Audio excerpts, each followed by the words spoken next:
Assalamualaikum warahmatullahi wabarakatuh. Halo semuanya, perkenalkan nama saya Latifah Nurrohma dengan NIM 21102124. Di sini saya akan mempresentasikan terkait program studi independen saya di Bangkit Akademi 2023. Ada 3 topik pembahasan sekaligus. Yang pertama itu profil perusahaan, yang kedua deskripsi kegiatan, yang ketiga capstone project. Yang pertama itu ada profil perusahaan. Profil perusahaan di sini saya mengikuti studi independen di Bangkit Academy. Bangkit merupakan program pembelajaran yang dipimpin oleh Google dengan dukungan GoTo, Traveloka, dan DeepText Foundation. Bangkit didesain untuk mempersiapkan peserta dengan skills yang relevan dan dibutuhkan berdasarkan sertifikasi teknikal. Bangkit menyelenggarakan 3 jenis learning path.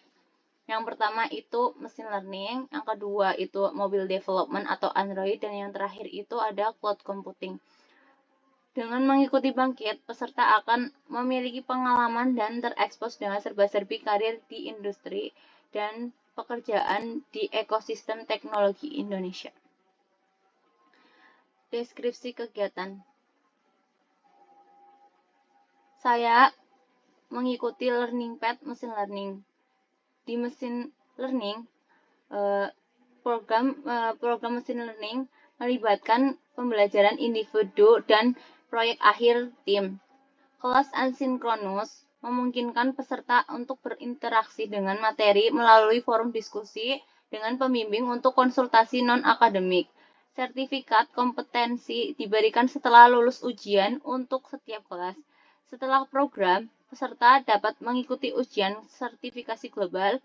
Proyek akhir ini dilakukan dalam kelompok 6-7 orang dengan tema yang disetujui oleh mentor. Yang kedua, kegiatan pembelajaran. Selama program Bangkit, saya berpartisipasi dalam kegiatan yang dilakukan secara online melalui Google Meet. Kegiatan ini meliputi kelas ILT Soft Skill, ILT Machine Learning, dan ILT English. Setelah kelas teori, kami akan mengikuti kuis di platform Decoding. Kami diberikan tugas mandiri yang wajib dikerjakan sebelum batas waktu yang ditentukan di platform Coursera. Setiap minggu juga diadakan seminar di platform YouTube Bangkit Academy yang dipandu oleh tim Bangkit. Seminar ini bisa bersifat mandatory atau non-mandatory.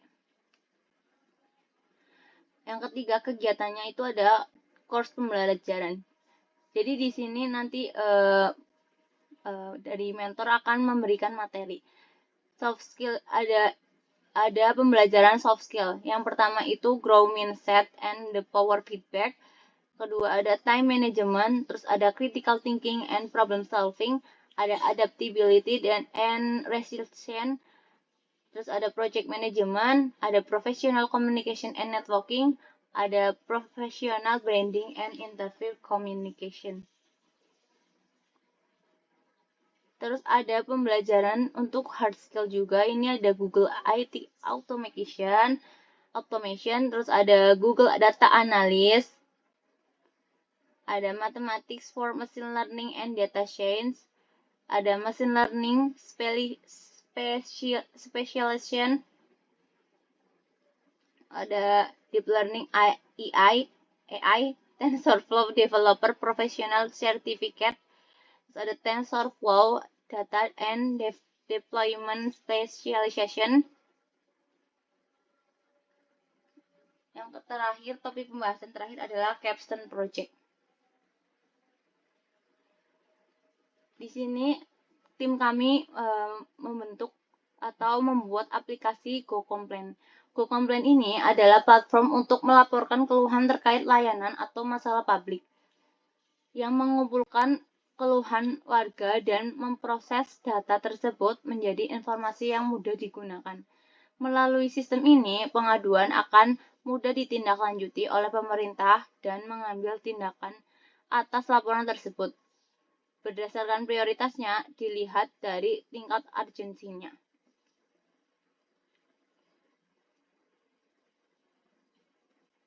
Di sini peran mesin learning atau peran saya, mesin learning ini memiliki peran dalam melakukan klasifikasi pengaduan masyarakat berdasarkan tingkat urgensi dengan memanfaatkan Natural Language Processing atau NLP. Tingkat urgensi ini dibagi menjadi dua kategori utama. Yang pertama ada urgent. Ini berlaku jika kondisinya sangat memprihatinkan dan berdampak serius terhadap warga sekitar. Yang kedua itu ada not urgent. Ini berlaku jika kondisinya serius tapi tidak memerlukan penanganan segera. Kemudian, pengukuran tingkat urgensinya juga didasarkan pada berbagai kategori pengaduan masyarakat seperti infrastruktur, transportasi, keamanan dan ketertiban, pendidikan, pemukiman dan perumahan, lingkungan, pelayanan publik, kesehatan, pekerjaan dan ketenaga kerjaan, sosial dan kesejahteraan. Di sini misalnya contoh urgent itu semisal ada misalnya nih jalan udah rusak bertahun-tahun, nanti akan diproses oleh mesin learning atau apakah itu urgent atau not urgent gitu.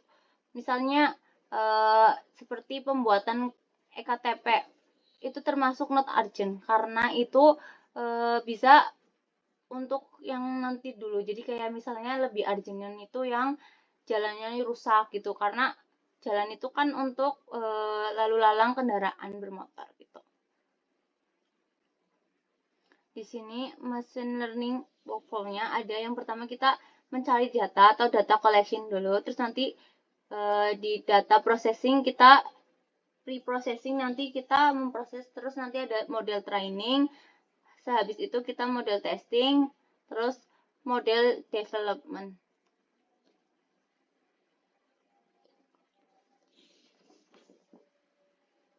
Di sini ada data collecting.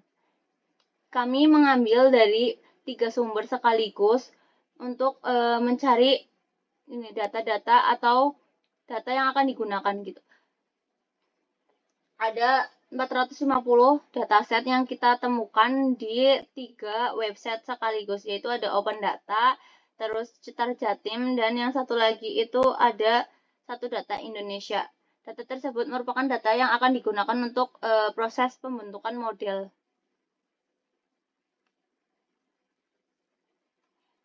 Ini adalah model testing yang dilakukan dengan menginputkan pengaduan, yaitu jalan rusak parah menyebabkan 12 kecelakaan selama sebulan ini. Mohon ditindaklanjuti, Pak. Kemudian output yang ditampilkan adalah presentasi dari urgensinya dan hasil klasifikasi apakah pengaduan tersebut bersifat urgent atau not urgent. Di sini presentasinya itu 73,9%. Dan termasuk urgent ya, teman-teman. Ini hasil pengujiannya. Nah, di sini ada demo platform untuk mobil app. Jadi nanti pengguna itu lebih mudah untuk menggunakan aplikasi ini.